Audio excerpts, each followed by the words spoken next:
For the background of study, based on the experiment, we have to observe and record the frequency of each flavor for those sweets that we pick randomly. Then, we calculate the theoretical probability and experimental probability of each sweet based on the formula that we learned. We also calculate the difference between theoretical probability and experimental probability of each sweet. For the objective of this experiment is first, to observe and record the frequency of flavors for each sweet pick. Second of all is to calculate the probability of randomly picked sweets with replacement from the experiment. Lastly is to identify the differences between the theoretical probability and experimental probability. First of all, for the methodology, there are 3 different flavors of sweets were used in this experiment. We used guava, mango, and strawberry flavor.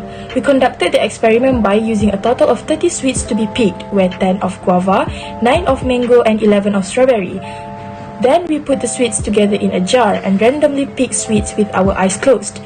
We randomly pick 1 sweet in each 30 trials with replacement. Next, we record and write the possible outcomes. Afterwards, we add each flavor of sweets and divide it by sample space to compute and record the probability of each flavor of sweets. As for the background of experiment, the item used as sweets.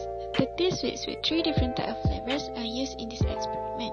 The flavors are strawberry, mango, and guava. Then, the sweets are put inside of 1 box. Each pick is carried out by taking out 1 sweet out of the box. Since the instructions state the sweets should be taken out with replacement, then each pick will have the same total number of sweets.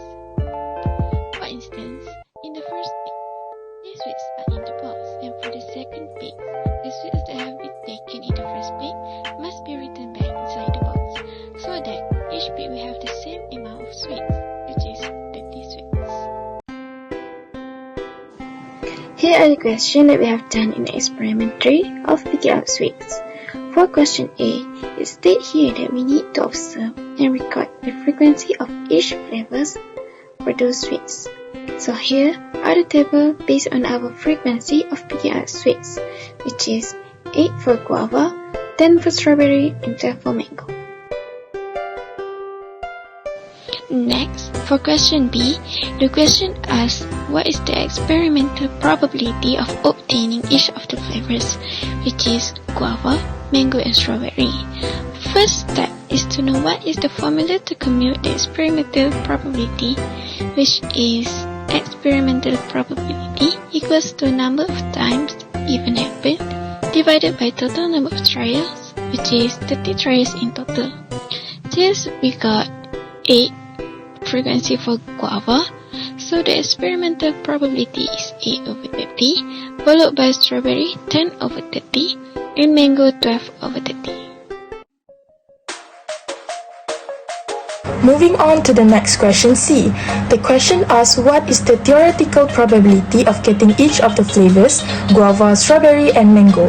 So first thing first, we need to know the formula of getting theoretical probability is flavor outcomes divided by possible outcomes of picking up the sweets.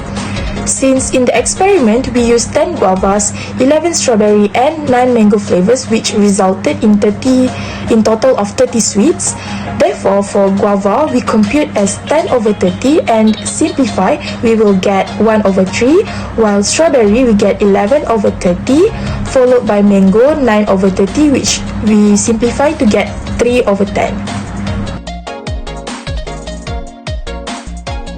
Next is for question D. So the question asks what is the difference between experimental probability of getting guava flavors and the theoretical of obtaining guava flavors. And we need to write the answer as a percent rounded to the whole nearest percentage. So we had calculated the theoretical probability and experimental probability just now, which is 4 over 15 for experimental probability and 1 over 3 for the theoretical probability. So the question stresses the difference. Therefore, we need to minus the experimental probability with theoretical probability, which result in 7/30. Since the question asks for the percentage, so we need to times with 100%, which will get 23%. For question E, the question states that what is the difference between the experimental probability of obtaining mango's flavor and the theoretical probability of obtaining mango's flavor. Right answer as a percent rounded to the nearest whole percentage.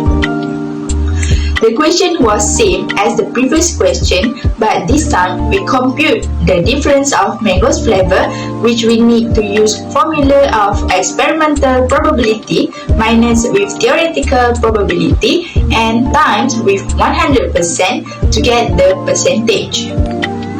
Hence, 2/5 for the experimental probability minus with 3/10 for the theoretical probability will get 1/10. Then, times with 100%, we will get 10% for the nearest whole percentage.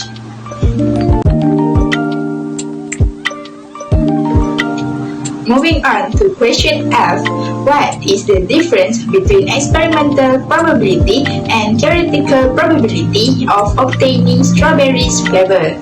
Right answer as a percent rounded to the nearest whole percentage. Again, the same exact question, but for this question, we compute for the different probability for strawberry flavors. Therefore, 1/3 for experimental probability minus with 11/30 for theoretical probability, we will get -1/30.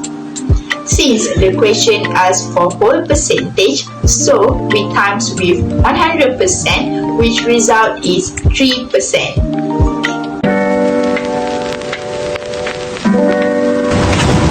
Lastly, for question G, what is the experimental probability the selected sweets are not guava?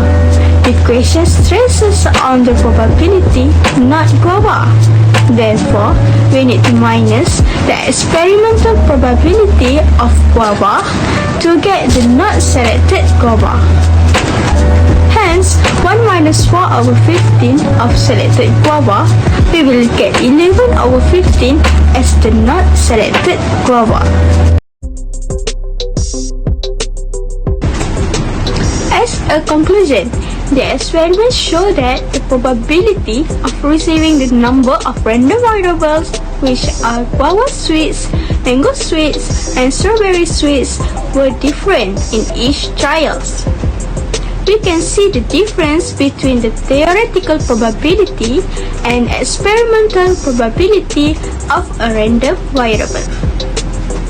Thus, we can conclude that mango sweets were the most peak in every 30 trials with a probability of 12/30, while guava sweets were the least peak in every 30 trials with a probability of 8/30.